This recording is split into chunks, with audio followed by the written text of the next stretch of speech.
So you want to buy a property and you want to turn it into an Airbnb, right? But you don't know how much it's going to make. And so you can't pull the trigger. Is that the situation that you're in right now? Right? Are you worried that if you were to buy a property and you put it up on Airbnb, you genuinely have no idea how much it's actually going to produce? You kind of feel like you have an idea. Maybe you hopped over to AirDNA and you kind of played around with it and you feel like maybe it's going to fall within a certain range, but you're not actually confident. You're not 100% confident where you're like, I know this property is going to fall within this range. I'm happy with this range. Therefore, I'm going to buy that property. I'm going to turn it into an Airbnb and I'm going to fall within that range, right? If you're that person, or if you just want to hone in on your skills of property forecasting, this video is for you. All right. So this is what I've made specifically for you. It's a training for someone in your situation. All right. Now, why should you learn from me? I'm going to give you my quick resume so you can understand why I'm credible to talk about this. My name is John Bianchi. I'm the Airbnb data guy. I have had to predict the annual revenue for hundreds of properties over the past couple of years. Of those hundreds of properties, we ended up buying over 150 of them. And I have been accurate within 31% conservatively across all my predictions, which essentially means if I thought a property was going to make 100,000, it actually ended up making 131,000, which is exactly where I want to be because I like to predict conservatively and try to hit that best case scenario. And we've just hit that best case scenario over and over and over again. And that's a whole other scenario altogether. But today, what we're trying to figure out is how do we predict the annual revenue? Okay. And so this video that you're going to go through is going to teach you that. But I just want to state a couple of other things before you get into it so that you have a little bit more context. This video is pulled out of a very long and detailed free course that I created. Free course. It's over 40 hours long, teaching you everything you need to know about Airbnb data, organized all the way from not knowing what market to go into, all the way down to actually purchasing the property. Okay. Go to strsearch.com. The link is down below, and you can sign up to that course for free. Top right corner, free course, sign up, and you can see the video in there. And this is one video of a lot in that course, okay? The reason I'm explaining this is because once you go through this, and if you actually make it all the way through, you're going to want to know more. You're going to want to learn more. And if you like the way I teach, well, I've got a lot more, and I just want to make sure that you actually know it exists. Now, with that being said, you might be thinking to yourself, why would I give away all this information for free? Why am I not selling this course like every other guru out there? Well, I believe in giving away all the information for free. Okay. It's my mission to ensure that nobody buys an unprofitable Airbnb ever again. And to be able to do that, I have to make sure that everyone understands how to buy a profitable Airbnb. Okay. Without any paywall behind it, because then that kind of screws things up. And not everybody can get to it. And so then therefore, for my business model, instead of selling courses, I provide services. So if you go through this entire service or this training and you learn how to actually predict the annual revenue potential of a property, and you feel like 95% confident that the property you're looking at is going to make X amount, well, if you want to get that extra 5%, you can reach out to us at strsearch.com and buy an air valuation. Okay. That's where our team will take a look at the property that you're considering to purchase. And we will also give you our revenue prediction of what we believe that property will end up doing. All right. And that is a lot of people are just using it to give them that boost of confidence that, yes, this is going to be a good property to move forward with. So then, therefore, the training is for free. You can do it yourself. You do not have to hire us, but you have that service if you want it. With all this being said, before we get into this training, the last thing I want to mention here is that the one thing that we actually do best is find people profitable properties. So if you are looking for an Airbnb right now or for a property anywhere across the United States and you don't know if you're finding a good one, or maybe you're struggling with that process of finding a good property, that's what I do best. Okay. Go to strsearch.com, reach out to me, and you can actually hire me and my team to be able to find you a profitable short-term rental anywhere across the United States in our dedicated markets. All right. And you can have a little call, you can ask all the questions, go through all the details, and you get all of your questions answered. All right. With that being said, I'm done talking. Get into the training, enjoy, and if you have any questions, concerns, whatever it may be, add them in the comments down below. How's it going, everybody? For this video, what I'm going to be doing is running you through another property that I've analyzed for a client in the past, and I'm going to walk you through the exact same process that I would have went through to be able to determine the profitability of this property. Now, this is a property that I've done months ago, so I'm going to be going through it, and it's going to be a slightly refresher as I go through it as well. So it'll be a little bit of a live video as I walk through it at the same time, also recalling everything that I've gone through before. But regardless, I'm going to walk you through the exact same process that I've done already once before, so that I can show you over and over and over again different scenarios as to how to be doing a property valuation. Okay, so without further ado, let's get into it, right? So this is the property that we're going to be reviewing and analyzing to try and determine its profitability. It's in Baldwin, Michigan, which is like this very remote location. And the very first thing that we need to do here is memorize the property. Try and understand every single little last detail about the property that could be a revenue driver or could be important for us to notice. And then continue on with, just memorize everything. Memorize everything is where we're going to start, right? So when I look at this very first photo, what I see is that obviously we're beachfront, right? So that's awesome. I can see we have neighbors who are extremely close. We're not secluded whatsoever. I can see that there's a little bit of a deck right here with some sunbathing chairs. There appears to be something going on over here. I know it's a fire pit, so I'm just going to jump ahead and let you know it's a fire pit. Obviously, we have a bit of a dock. That's great. I kind of like this green on both sides because it makes this like, this is our beach, that's your beach kind of deal, right? It's not all just blended together. There's obviously stairs to go up here, so it looks like it's on an incline right here, which means this might all be on an incline, and I know that it is, and there'll be other photos that show that. There's obviously a good deck right up here that is like obviously looking out to the water, which is nice. And then we have another sort of like a deck down here where we could potentially do some more things down here as well. So all in all, the backyard, just right off the bat, this one photo tells me a ton, and this is actually a really solid backyard. With a lot of potential to do things, right? And then I can see from this angle, it's not a very large lake, but it's still a pretty solid lake. And as we continue through, just trying to pinpoint things that might be important. Again, here we can see the ground is definitely not level. So that part that looked like a backyard isn't a backyard. It's like this spot right here, that is on a downward slope. So we're not going to be able to like do much with that slope, right? So it's kind of useless land in my opinion. The house from the front looks not pretty, but it is what it is because from the back it looks great. I can see there's a really nice large patio out the side here, deck around this half of the house, which is really nice as well. So you're kind of walking up and onto that.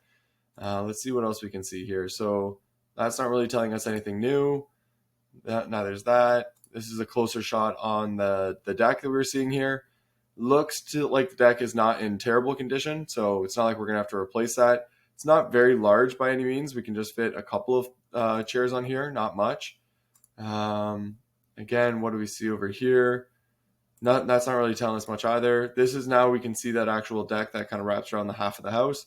And the wood here or whatever they used here looks solid, looks good. It's very wide, so I like that fact that it's nice and wide, so it'd be easy to walk around in. And I wonder if I missed something. Oh, nope, I didn't. Okay, so let's keep going here. Next, we can see into the living room. The living room obviously is a very large living room. I like seeing this right away because of a couple things. So first off, it's huge. It's a big room, which is great. So that's always a nice revenue driver. As you can tell, I'm kind of looking like, what are the pros, what are the cons, right? So I'm like, okay, this is definitely going to be a pro. Hopefully, we'll see if the data proves that wrong. It's got a wood ceiling, which adds character to the listing itself. Very large windows, obviously looking out to the lake, which is great. The couch itself is a very large couch, so that tells me that this is a good-sized living room as well. I can see they only have 6 seats over here. And this is a 4-bedroom, 3-bath. And so typically they're going to be able to sleep anywhere from 10 to 12 people here fairly comfortably. And yet they only have a 6-seater. So that might be a little bit of an issue, but it's something that we could definitely work with if we were to be buying this property and moving forward with it. Here's just another angle of the home. Looks like we could potentially turn this into a 8-seater pretty easily. Maybe with just a different type of table and a different type of chairs. Maybe even convert this into some bar stool seats as well if we can change at the countertop. Just some ideas. I can see that this is all carpet here. Might need to do something about that. And then obviously, that's probably going to need to be painted. The kitchen itself, if we can get a photo of that. So I can see that it's dated. I don't know if that matters within this location though, but I'm just memorizing every single last little detail. The appliances are white. They're not stainless steel. There is no like lip over this to add in bar seats right there. I can see that that's now confirmed. So it doesn't look like the cabinets are terrible though. So I'm wondering if, what if you changed out the countertop, changed out the appliances, and refinished and maybe painted that and maybe changed out the hardware on the cabinets, if that would cause all of this to look significantly nicer and better, and obviously with better paint other than that blue that's up there. Again, you would want to get a designer to come in. That's not what I'm trying to do here, but just trying to get a feel for it. So this is our one bedroom here. Again, whenever I look into the bedrooms, I'm always looking at the windows and just getting a general feel for where they are, because I like to count the bedrooms as I go through. Here's a good example right here where you have another room with two single beds and a window directly in between. And this room can look very, very similar to this room, technically, because it's the way it's set up. But the only difference is really the comforters that are on these beds that kind of give it like a dead giveaway. I'm honestly still not fully convinced that it is, but I'm going to believe for the most part that those are two different rooms. You can actually see the lamp up here is the confirmation that, yeah, they are two different rooms. You just never know. Sometimes people will like take photos at completely different times and then bring them all together. So like at one time they could have taken this photo and it had these comforters on and then these comforters on, and they gave them all to the realtor, and the realtor thought there were two different rooms. Anyways, I've seen a lot of stuff, so that's why I'm always triple checking it as I'm going through. So for some reason, we only saw two bedrooms so far, and we're heading back outside to look at other stuff. This here is the fire pit setup, which to me looks outrageously uncomfortable. That does not look at all like enjoyable by any means, and you're completely opposite side to each other. So I can see there's not a lot of room on this side or this side for seating with the way that they have currently set that fire pit up. And as we continue down, we're now into what looks to be like a game room. I can see there's a bit of a bed leg right here. And then we have a couch over here, the other half of the couch over there. So it's like kind of like a bigger room. This here, and I'll just kind of let you guys know, because this one took me a long time to figure out actually, is that wasn't its own private bedroom. This bed is in this room. So this bed right here is kind of in this, there's a little cubby area right back there, and that's where that bed is. So in other words, this this basement living room here, which would look to be like a second living room that walks out, is actually just another bedroom. So, and I believe it's actually being counted as an additional bedroom, so that would be the fourth bedroom, is what I'm trying to get across. But as you notice, we actually only saw three bedrooms so far. So we've got this one bedroom, and then we've got that's two, and that's three there. And we don't see the fourth bedroom at all. Luckily, we have the blueprints, so let's actually take a look here. So this opens up to the basement, and then you come upstairs, and there's a bedroom over here and a bedroom over there. So that's 1 and 2. Then you have your living room and your dining room. So this is the main floor, and you have a primary bedroom right back here. So this is likely the master bedroom, just because it looks like it has an ensuite for the most part. You got a bit of a hallway here where you got to go into the bathroom here, but it's more secluded. So I don't think they showed off that primary bedroom. And then in the basement, as you can see, we have recreation room and bedroom in the same room. And so that's what they're counting as an additional bedroom. So that was the only one they didn't show. So the upstairs has two smaller rooms. And that's also giving me an understanding of how many people I could sleep in this place, right? Because I know I can't fit two queen beds in any of these rooms. And so I'm going to be limited to pretty well 2 per bedroom, unless I were to do something with that downstairs basement or anything along those lines. But regardless, this is, again, the very first step is memorizing every single last little detail of the property and looking for, the bones of the property, what amenities I could potentially be adding to that property, any repairs I would need to add to that property, and then also the location, which is the last step that we're going to get into right now. So let's pop this open and take a look. And what I see here is this is Baldwin, Michigan, right? And when I zoom in, I can see we're in this little pocket of all these different lakes. However, this appears to be obviously the biggest lake, and we're on a smaller lake. I don't know if that's going to be a factor or not, or something that people care about, but I am going to be curious to see if people are making more revenue on this lake in comparison to these other lakes, if I have the data to be able to do that, right? So that's everything that we would go through to memorize the property. And that took almost 10 minutes to be able to do. And that's just kind of how it goes, right? Because you don't want to miss out on anything as you're going right before you're going to start this. But then the next step is obviously to gather all of the data. And so for this specific scenario, when I did this analysis, and I did this for a client a little while back, you can see the entire analysis here. We're going to run through it. I actually didn't, the program wasn't officially ready to go yet, but I can show you how you would do it if the program were to be ready. You would obviously just create a profit map for Baldwin, Michigan, as you can see that I did here, which would then allow you to have all of the data ready to go for Baldwin, Michigan. And then what you could do is use the map tool to be able to figure out exactly where all the different listings are. Now, as you can see, we have that big lake that's right here again, and then we have all of these other properties over here. Now, being that this property is directly along the water, it only makes sense to get comps that are also directly along the water. Those are just going to be the most comparable properties out of all of them. Now, additionally, what you can see is we only actually have 12 comps out of for this entire area, right? So there's not a lot of clean and good data that we can use. There's only 2 of them that are going to be 4 bedrooms, 3 of them that are going to be 5 bedrooms, and then we get into 2s and 1s, right? So I manually pulled all this data out of AirDNA when I was doing this, and I had to manually scrape, and I pulled all the data around these general lakes right here. Essentially, what you'd be doing is the exact same idea. You'd just be opening up these listings and figuring out if they were along the lake or not. And that would be what I would do here is do the same thing for the 4 bedrooms, and then check with the 3 bedrooms. And again, try to see if these properties were along the lake in the same general location. And you can easily do that by using the My Maps option, or just simply being in here and seeing which one of these listings is actually over here. So you can click onto this one and go, okay, what is this listing? You take a look at it, and then you find that in the data. And then once you find it in the data, you are able to make sense of it from there, right? So this is obviously a 4 bedroom, 2 bath.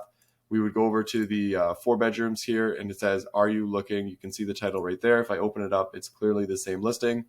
And now I know that this property is along the water, and it could be potentially a good comp for me to use for this piece of data, right? And then I could do the same thing for the next one and the next one. And if I wanted to just focus in on the 4 bedrooms that were around here, I could see there's just the one. I'm like, well, how many 3 bedrooms are over here?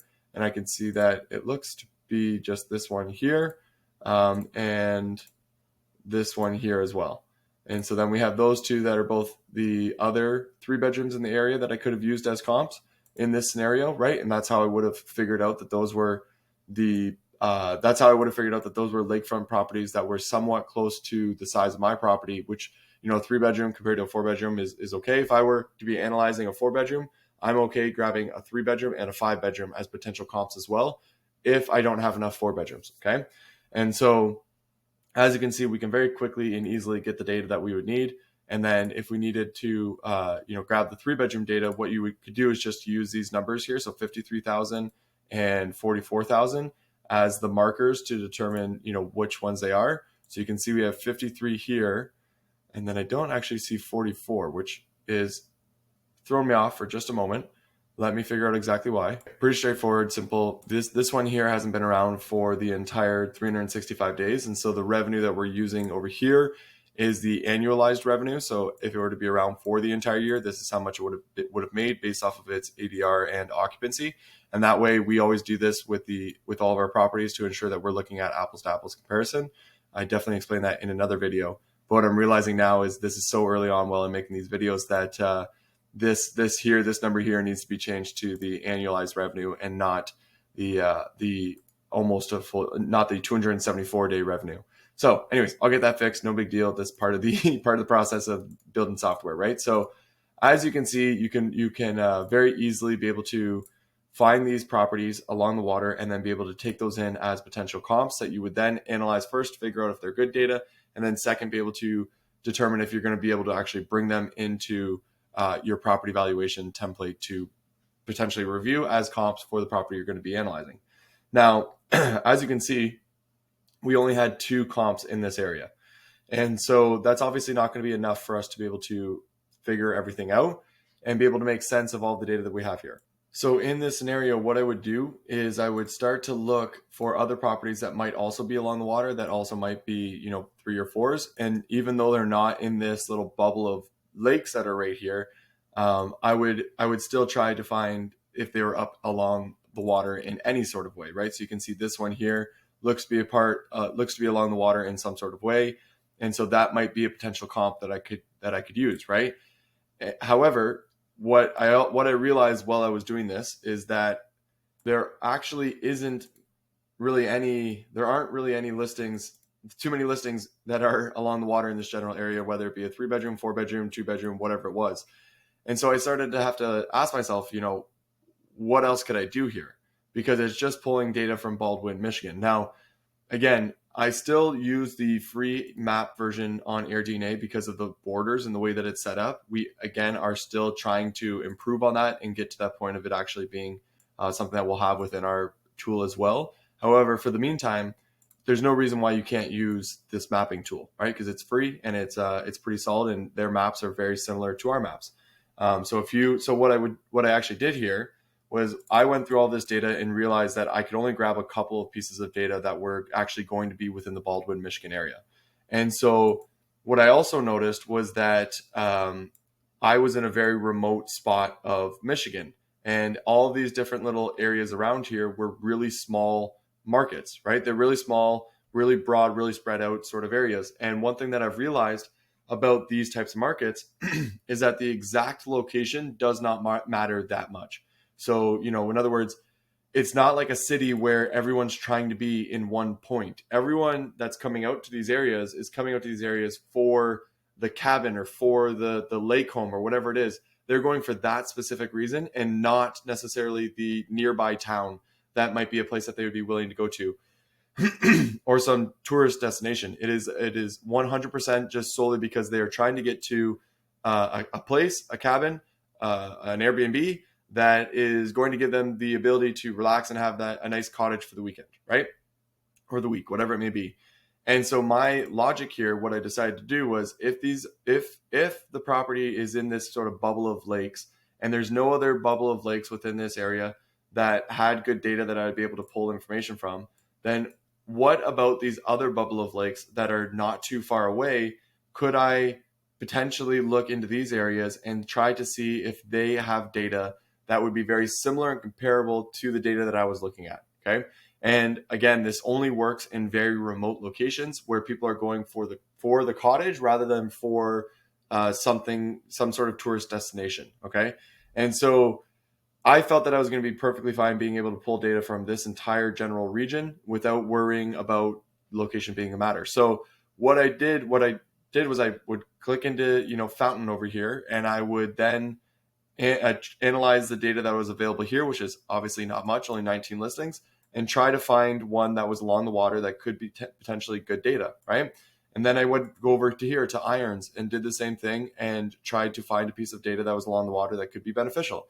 Now, obviously, the way that you would use this is that you would just use it to be able to figure out what these names are. So Fountain and Irons, and then you would come over here and you would go to Profit Maps and you click New Profit Map and you go Irons, Michigan, and then you would be able to get a profit map for that general area.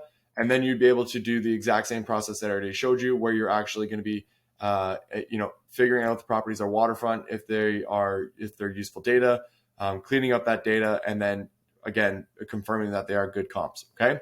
So I just spent almost another 10 minutes explaining how to find comps for the property that you're going to be reviewing. And again, just so you guys know, the property valuation, I think, is the most complicated part of the entire process because you're really honing in on this one specific property and really trying to ensure that it's right. And so I will be going into so much detail with this to ensure that nothing is missed because I do think it's very difficult to get right on a consistent basis.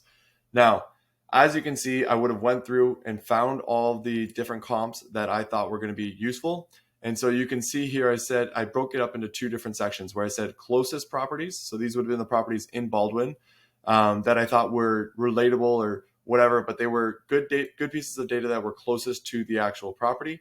And then I put other lakefront properties. So I split it up just so I could confirm and know myself if the location was a factor. I knew which one was in which location, right? So I had a theory that the location was not going to matter. And so I wanted to make sure that to confirm that theory, I split it up. So these ones were close, these ones are further away. Then after reviewing all the data, I would then know if being in this location made a difference in comparison to being in this location. And the answer is it did not make a difference, okay? Just to kind of jump ahead. And I'll prove that out as we continue to go. So what I'm going to do now is I'm actually going to go through these first three comps and break down how they relate directly to this property that we're reviewing here. And then from there, what I would do is go through these next four comps and again do the exact same thing and see how they directly relate. And reviewing them a little bit more in depth directly up to this property to say, is the comp that I'm looking at better than us, similar to us, or worse than us? Again, right? Just always trying to figure that out. Where does this property that I'm comparing it to fall within the range of the property that we have right here? And so I'm always trying to figure that out. And so typically I would have all these together, and you'd be able to what I refer to as see them in, figure out where you fall within the ranking, right? However, we've split them up to two. So you can, what I'm trying to say right now is that this one is obviously the most profitable. That would be considered the top property. That would be the second. That would be the third. That would be the fourth, fifth, sixth, and seventh, right? Typically, again, I like to have it in a nice row so you can see exactly where you fall within that ranking. But we have to split it up because we had a theory about location. Okay. So let's get into it. The very first property I want to review is going to be this one here, which was the closest property to us, and it was a 3-bedroom. That's this property here.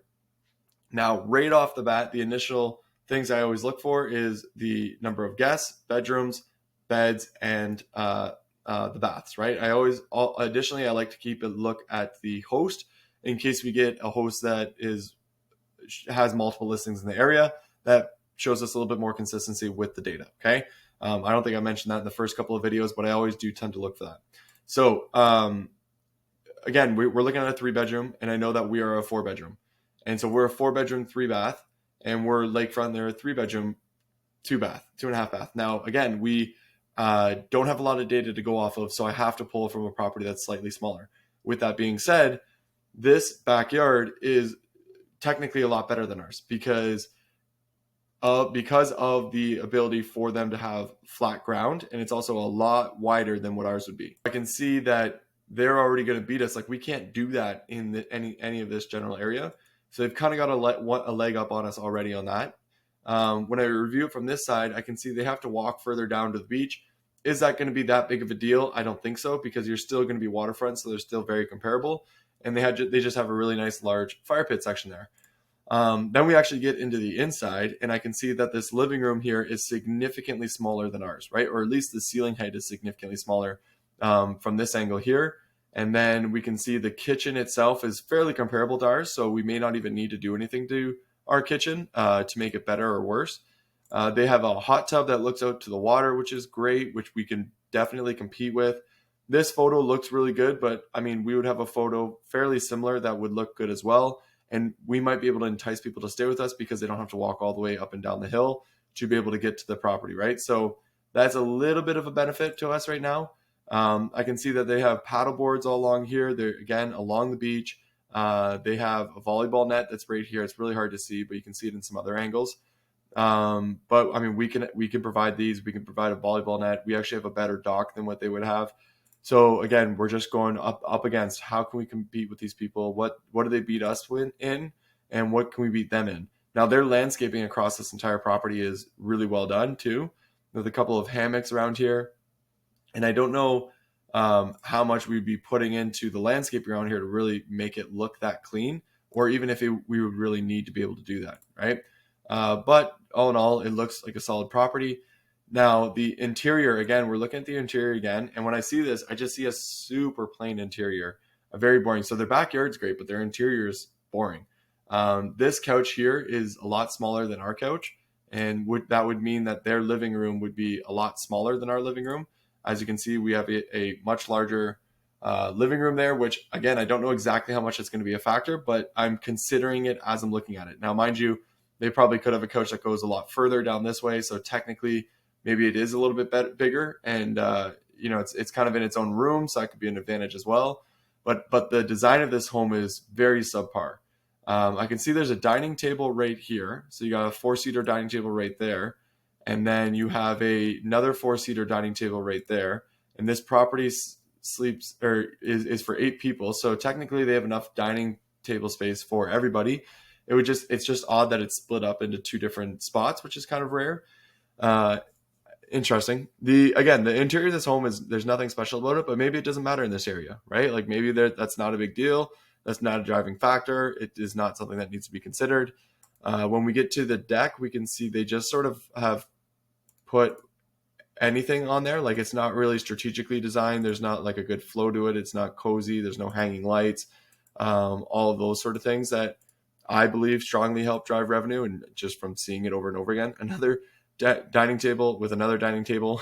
So they've got those kind of split up. I don't know why they don't have that. They have some horseshoe going on, fire pit. So they have some amenities. All in all, the outdoor of this property is definitely what's selling the home. That's a dead given, right? But the interior is lacking by quite a bit, in my opinion. But for the most part, I think we can compete with most of what we're seeing on the outside of this home. We would have to do some work to amplify our fire pit to be able to get to that point, to be able to have it at that size. But we don't know if that's going to be a factor or not. So first thoughts on this property is just simply that it's very the outside is really well done. The inside is not that well done, which again, we don't know if that's a factor or not. And we could compete very closely with this property in the backyard. They might beat us a little bit in the backyard, but we're not 100% sure. So this one, I feel like we're right on the same line with, right? I'm not confident that this property is 100% going to be better than us. And I'm also not confident that we're going to beat this property. So this now becomes one of those properties that is comparable potentially to us, right? If we can find other properties that are similar in this same sort of realm. And so that's a good first comp to go through, right? I can't remember exactly how I wrote up all of these, but the 3-bedroom, great outdoor area, lots of money spent on the landscaping, great fire pit that will be hard to compete with. Its own beach, all of the beach toys and games and paddle boards, etc. However, the inside is very plain, no true dining table and no game room. So those are all factors that I considered. Again, with this property, one thing that I don't think I mentioned when I was looking at this, when I saw this here, I thought to myself that this, even though it's a bedroom, what I probably would do with this is turn it into a bunk bed game room, which is very common in a lot of cabins nowadays, where they will take a wall like this and they'll turn that entire wall into a bunk bed wall. So you'll have either 4 beds or 6 beds all along the wall, depending on how large it is. And then the rest of the space is filled with games and TV and a couch with a TV and a pool table and foosball table and like whatever you can fit into this room. And then that way the kids like where the kids are going to be sleeping, it becomes their game room as well. And it's a good combination of the two. So that's what I was planning on doing there. So that's why I would have written no game room. Okay. And now moving on from here, we can get to the next property, which would be this one here. And when I was reviewing this property, when I originally brought it in, it met the original metrics of what I was looking for the number of reviews on a monthly basis. So it looked to be and appeared to be good data when I pulled this information in. Okay. However, I'm not going to waste any time here.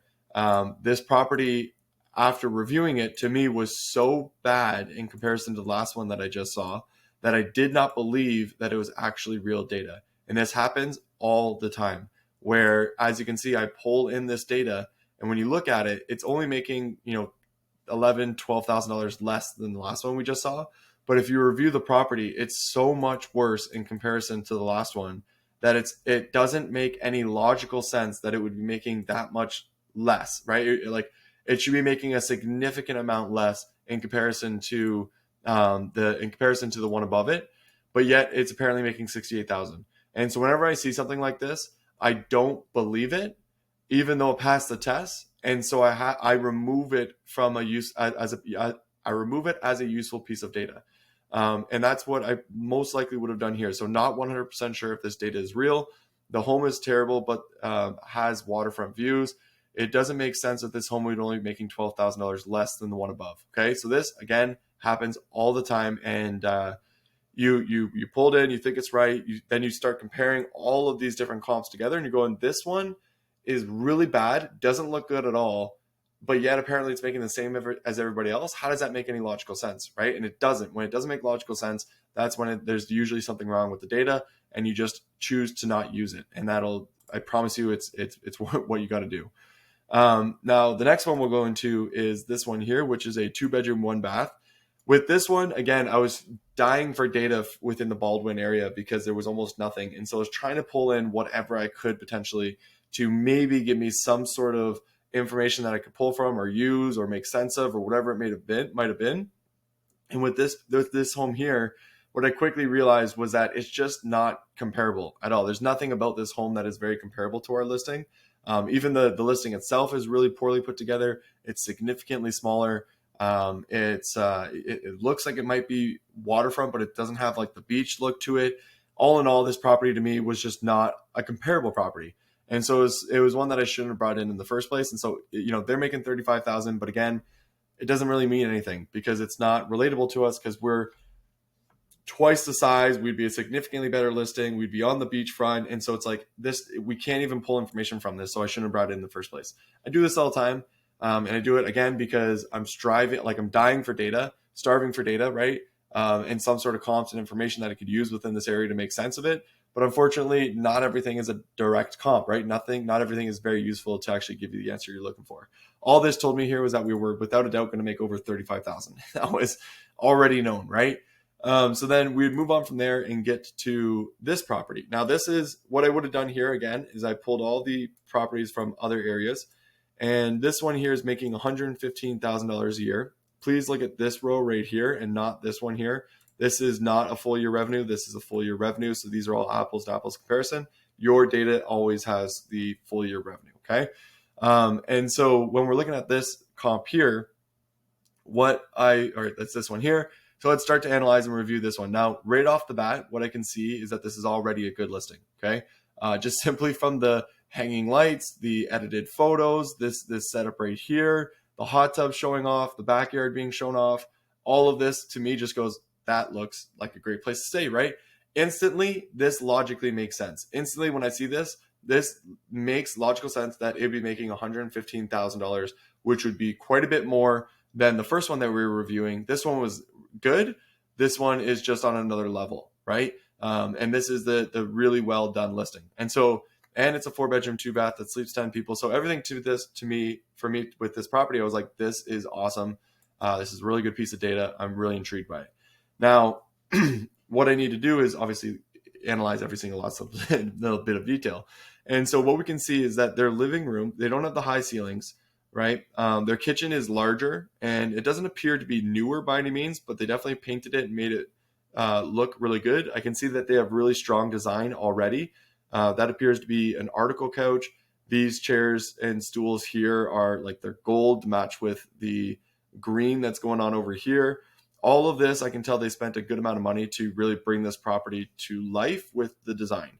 And so even though this is not all that great, I still think that this is not very large. So we would technically be a slightly larger living room or somewhat comparable. Again, with this living room, I think that we're fairly close to it, just because we're kind of in this like tight little section right here. It's a larger, higher room, like higher ceilings. So it makes us a little bit more comparable. But their kitchen's going to be larger than us, and it's really well designed. Again, it's really, really well put together. Not that we can't design the home really well. So it's something which is always great when I see a really well designed home that's doing well. I go, well, we could just buy furniture and paint as well, right? So it's like, if we can just do those things, then we can become comparable with this home potentially. And so as I continue to go through, again, really well done. OCD without a doubt going on over here, which is fine. It looks good. They've got games. They've got more stuff going on. And now this is actually different. So, we go from one living room right over to the next living room. Never put your transition photos that close together, or two rooms that are very similar that are not the same. Don't put something in between those two photos so that it's easier to tell that you just walked into a different room. But anyway, so as you can see, we're in this really large, very large couch, right? Very comfortable couch. It's in the basement. We've got good character here. We've got a nice beam, good ceilings, brick wall. So this room itself has a lot of character, which is interesting. And then if you look back here, you can actually see that there's some bunk beds built into the wall there, which is kind of similar to what I was talking about. So they have a second living room, which we have a second living room, that basement room down there. So that's comparable to us as well. And they did the little bunk bed scenario that I was talking about, which is, like I said, it's starting to catch on. It's becoming a lot more common to have bedrooms like this, right? Now, honestly, I think they kind of screwed up here because they didn't put any games. They didn't put a pool table or they actually do have a foosball table right there, but that's all they have, I guess, right? That would be the only thing. I don't think they have anything else. Let me just triple check before I make a fool of myself. So you can't see anything there. They've got, yes, they just have a foosball table in that one corner, and then they have some workout stuff right there. So in my opinion, I think that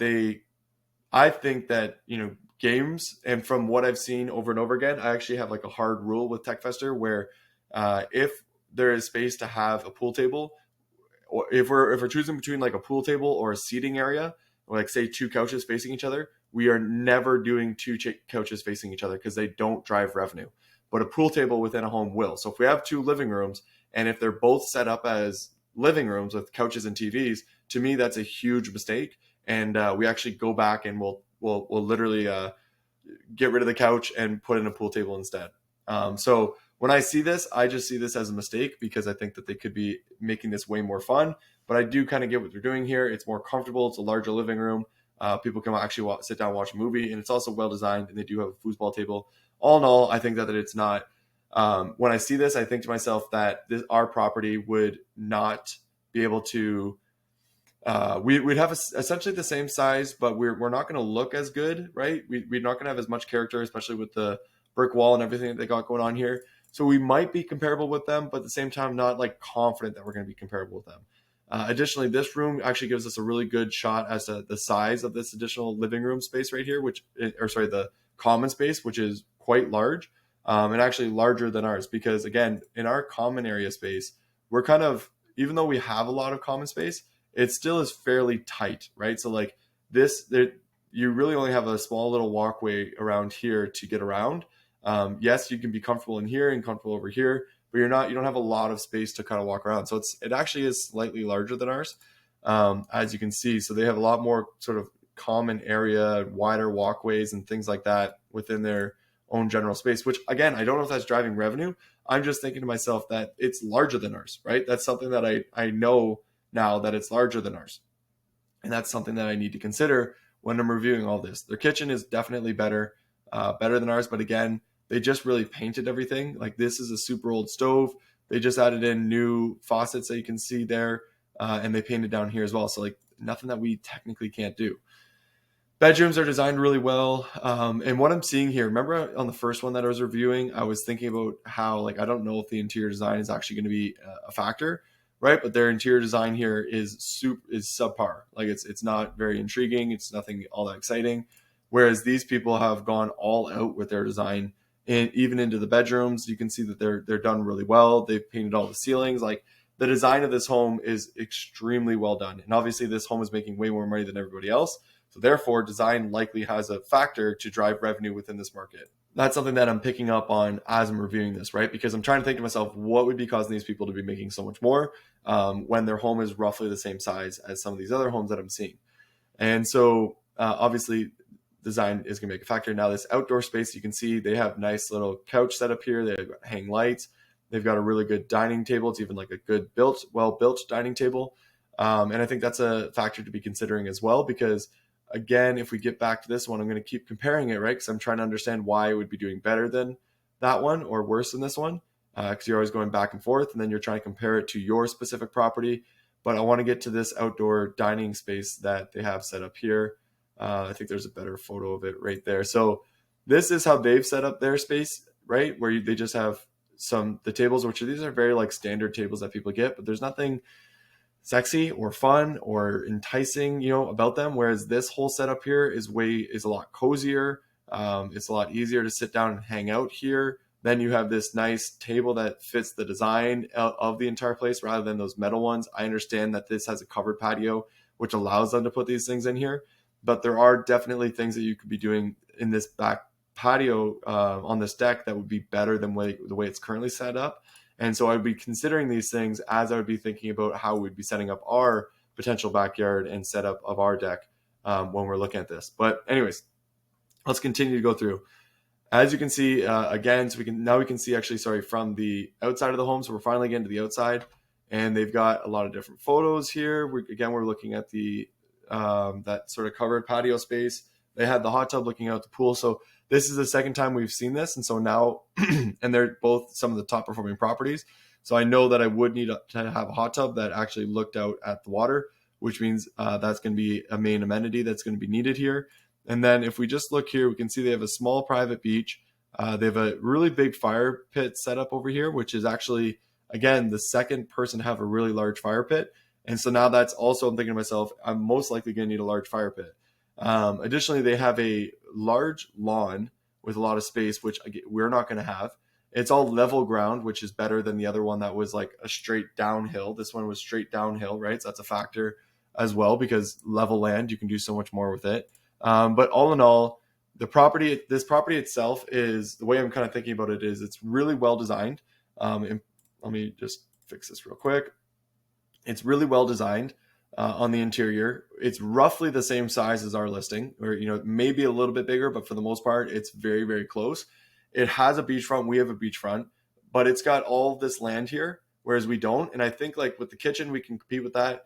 I think we could potentially do a better game room. We could have a hot tub here as well. So all of these things in my mind, I'm thinking, I think that this home is technically better than us, mainly because of this sort of back space here and the size of that fire pit, and how much they were putting into the property on the interior. All those things tell me that this is like a top property. This is like the goal to stretch for, and there may be a chance to get up there, but this is sort of like the top of the top, right? And I get why they're making so much more than everybody else. And I'm not sitting here super confidently saying, without a doubt, we can do as well as this home, okay? And so the way I would have wrote this is I put in top comp, great listing, extremely well designed, and it's paying off. They're hardly showing the outdoor, and yet they are still the top comp, which proves that the interior design matters. People in the winter want a cozy place. Main amenity is hot tub, fire pit, kayaks, and beach towns. Don't know. I think I meant like beachfront. No game room, but large second living room, right? So again, everything that I just said to you, I pretty well just laid out here. I'm not sure if you picked up on that, but I did realize that the interior design at this point was going to be a huge driving factor for revenue. And my logical reasoning for that was that the people, this is a winter market, and to get this place rented out in the winter for a good ADR, you need to make the interior a very cozy, comfortable, and fun place for people to actually be able to hang out. And so that's what I believe is helping the home drive more revenue, because it can be rented out more than just the July and August, right? Okay. So if we continue on here, we get to this next property. And this next one is waterfront, but not beachfront, which we can see right off the bat. Decent sized home, has a little deck out this way. Again, hot tub looking out to the water. So I know for a fact now, without a doubt, I need a hot tub. That's just a dead given. As we look in here, it's got nice high ceilings with wood, which we have as well. But space here seems to be bigger, right? Well, it is bigger. You can see there's a dining table over there, a dining table over here. They've got more space for the kitchen, and I can see some cushions over here. So likely a couch, right? With a lot of windows. So to kind of speed this up here, I realized that this property was slightly higher end than ours, but fairly boring. Okay, so it has the hot tub. It's not beachfront, but actually that's a big part right here. Another massive fire pit space. Okay, so this is now the third property we've seen with a huge fire pit space. And so now I know that for a fact that along with the hot tub, I also am going to need a really large fire pit space in some sort of way. I got to make that happen. Because as you can see, I only have this really small fire pit space right here. So somehow I've got to turn this entire section into a large fire pit space for everybody to be able to sit around if I want to be able to compete with everybody else, right? But the way that I kind of gauge this property is that it was a slightly higher end, but more boring. No beachfront in comparison to ours, which is going to give us a little bit of a leg up. But like if you kind of look here, like it is fairly boring. Again, it's not bad by any means, but I don't believe they have a game room here either. I don't want to say too much. The bedrooms are fairly plain. This is their game room, actually. So they've got the bunk beds set up here, which aren't built into the room, but it's another bunk bed bedroom, right?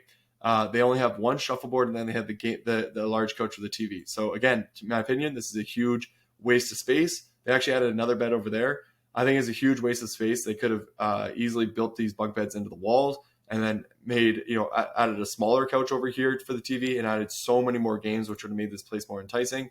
And the design, I already know, is a huge factor based off of the way that this home was designed, right? And so because I know that design's a driving revenue factor, and this home isn't designed extremely well, I know that if I design my home really well, I have now a more fun home that is beachfront, that is roughly the same size as this listing, just slightly lower quality. But I think because it's going to be more fun, it'll be able to beat or do as well as this home. Okay. And so I think that's how I ended up breaking this one up. So the bones of the homes are similar, meaning that we have, living room upstairs, living room downstairs. It's roughly the same size. We offer the same things. However, the home is slightly higher end, but it's boring and doesn't have a private beach. Therefore, it makes it a good comp, right? So I see these different amenities as, or different features as comparable. They're a slightly better built home, but we're beachfront and we're going to be more fun. And so then therefore I see them as comparable, right? They may not be, but if somebody has something that's better than you and you have something that's better than them, that brings those two together to be potentially comparable. Okay. The next one that we have here is a log cabin. As you can see right off the bat, another big fire pit, another hot tub. So again, very easy to know that that's going to be a 100% needed amenity. And they have a bit of a deck right there.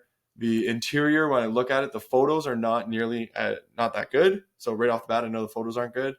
The room has a high ceiling with the wood, so that's going to be comparable. But when you first look at this, you're like, oh, it's roughly the same size. However, if you pay attention to this, you can see that the dining table is actually right in the kitchen. So they don't have a dining room. So our room would actually be bigger than their room that they have here, which gives us a leg up on them automatically. Now, being a cabin is always going to give them a bit of a leg up because it creates a lot of character for the home. So that's a factor that they have over us, whereas we have a slightly higher living room. They have a leveled out floor here, or ground. I don't know how much of a factor it's going to be. Overall, though, the listing itself there's not good photos of the property. They went with this sort of design, which is very common for the cabin homes. It's decent. They have we have another game room with beds in here. And you can see they added just a foosball and a Pac-Man machine. Not good photos. This is supposed to be their kids game room, and I think it's lacking. It's very boring. It's plain. No kid's going to hang out in that room for hours at a time if they wanted to on a rainy day. So even as we get into all of this as well, it's good, but not great. And they don't have a beachfront. Doesn't look like it. No, so they have more of a, for some reason I thought they did have a beachfront, but no, they would just have the dock here, and some good land. So the way that I wrote this one up is same logic as the comp above. It offers the same things. However, instead of being a higher end home, this one is a cabin, but we'll do as well with our beach and fun amenities. Okay. So again, the way that I'm rationalizing this is that this one is higher end, which is better than our not so high end home. Right. And then this one is a log cabin, which is character is better than a boring suburban home. And so then therefore those two things are their leg up on us, but our leg up on them is obviously the beachfront and the fun amenities and all those things that we're going to have. So therefore both of these become extremely comparable homes to ours. Okay. And then the last one I would have done here, I just found it to not be comparable at all. I think it was not beachfront, not that very good of a listing, kind of like a bigger home, obviously, as you can see right off the bat. But if I remember correctly, it's another one of these non-waterfront homes. It's just not nearly done as well. So it was a home that we would very easily be able to beat. Now, getting back to it, the way that I would have eventually ended up writing this up is that this property, okay, so we have the way that I wrote it up. You can pause, you can read this here if you want to get into the details of it. But the way I saw it was that this property here was going to be better than us. It's going to be the property that we would strive to be as good as and potentially get to do as well as them. But the reality was that I felt that this was better than us in a lot of ways. Obviously, the kitchen was larger. The design was extremely well done. It had a covered patio area.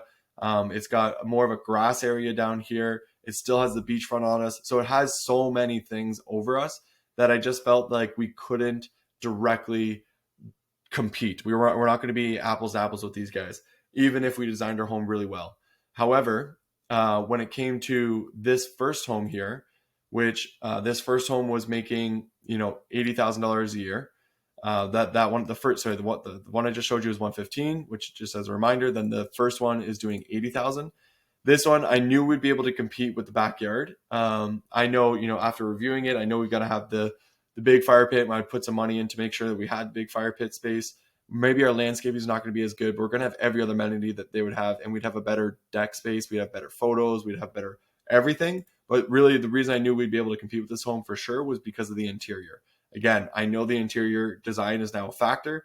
I know it helps drive revenue, and then therefore I'm going to design my home significantly better than this person has done. Okay. And so I go, okay, now we're very comparable with each other. Lastly, these two homes here. So this one, again, I've already kind of gone through these ones kind of too much, where to the point where you understand that this is a more luxury home, but it's a more boring home than what we would be able to do. And it's not beachfront, therefore it's comparable. And again, this one is a cabin, not beachfront, not that good of a listing. And we would be beachfront, better listing, more fun. Therefore, we'd be more comparable to this listing as well. And what ends up happening, and what I realized here, is that we actually have one listing that's doing 80,000, and then we have another. That's the very first one. Then the next one that I showed you was a little bit higher end, was doing 80,000, and then the cabin is doing 73. So even with this lack of all this additional data that is out there, right? So I had so minimal data from all these different locations that I had to scour to gather all of this information. I still was able to find a trend within the data, where we roughly were going to end up around this sort of like $70,000 to $80,000 range, with the potential of getting up to this 115, but most likely not. And so the way that I ended up writing it up was that I wanted to be conservative and assume that we would do on the lower end of these comps. So I put us at 72,000, but we had the potential to get up to 85,000. Now, the reason I believe I didn't go too much higher here was because the client that I was doing this for didn't have a huge budget to be able to put into the interior design. And so even though he would design it somewhat well, he wasn't going to be designing it nearly as well as the really good comp that I had been showing over and over again, this one here. And so I didn't want to assume that he was going to design it perfectly and get up there. So I just thought if he did it well, designed it well, game rooms, all the fun amenities outside, those sort of things, so like the bare basics, he would then be able to hit at a best case scenario 85,000. However, if he had more money and he was able to put more into the design, obviously he'd be able to do more than that. And then the interesting scenario with this property is that he actually, there was no comp to show his worst case scenario. There was this one here, which was a 2-bedroom, but that's so not comparable to what he was going to be doing. And then this one is doing 70,000. And again, I thought it was going to be comparable.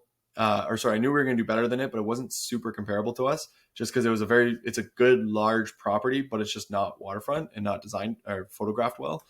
So for this scenario, what I pretty much said is like, it's obvious that you're going to be able to do about 72,000, but what I'm going to do is mark down by about 10 to 20% from what I'm 100% confident that you're going to make, to determine your worst case scenario, which is not the best thing to do, but sometimes you just have to do that. Okay.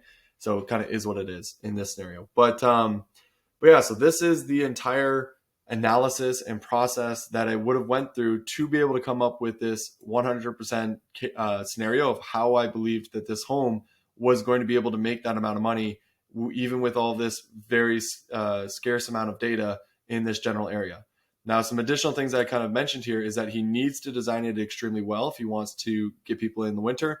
He needs to have a hot tub, bunk bed, game room, improve the fire pit, hanging lights by the fire pit, and over deck, hanging lights over fire pit and over the deck with paddle boards as well. So my take to him was like, if you're going to hit this 72,000, you need to do all these things. You can even see I put it in all caps right here. Only if your property is set up, only if you properly set up your listing, right? And this is the way that he would properly set it up. Now, one thing you'll notice here is I didn't add in any key features or main concerns, and that's just sometimes I don't add it in as I'm going through. Sometimes I'll add it in because I want to like stay on top of it or remind myself about it. But I'm not really just about these two, just so you're aware of what the reality is with this. But I do recommend that you do fill them out. And then again, there was nothing here that I need to be adding any notes in here to be concerned about or whatnot. So I left that one blank.